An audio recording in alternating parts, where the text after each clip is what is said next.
જિલ્લામાં નર્મદાના જંગલમાંથી પુષ્પા પકડાયો છે। સમગ્ર મામલે તપાસ થશે। નર્મદાના જંગલમાંથી પુષ્પા પકડાયો। ખેરના લાકડા સાથે એક આરોપી પોલીસના ગિરફતમાં છે। પોલીસ દ્વારા તપાસ કરાશે। નર્મદા વન વિભાગે ફુલસર રેન્જમાંથી આરોપીને ઝડપી પાડ્યો છે। પાસ પરમિટ વગર ખેરના લાકડાની ચોરી કરતો હતો આરોપી।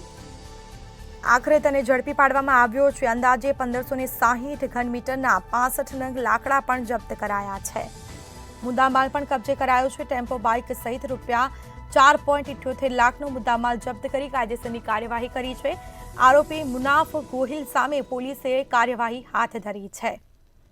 તો ખેરના લાકડાની ચોરી કરતો હતો આરોપી। જેમાં નર્મદા વન વિભાગે ફુલસર રેન્જમાંથી આરોપીને ઝડપી પાડ્યો છે। કાયદેસરની કાર્યવાહી કરી છે। પાસ પરમિટ વગર તે ખેરના લાકડાની ચોરી કરતો હતો। પોલીસે મુદ્દામાલ જપ્ત કર્યો છે। અંદાજે 1560 ઘન મીટરના 65 નંગ લાકડા પણ જપ્ત કરાયા છે।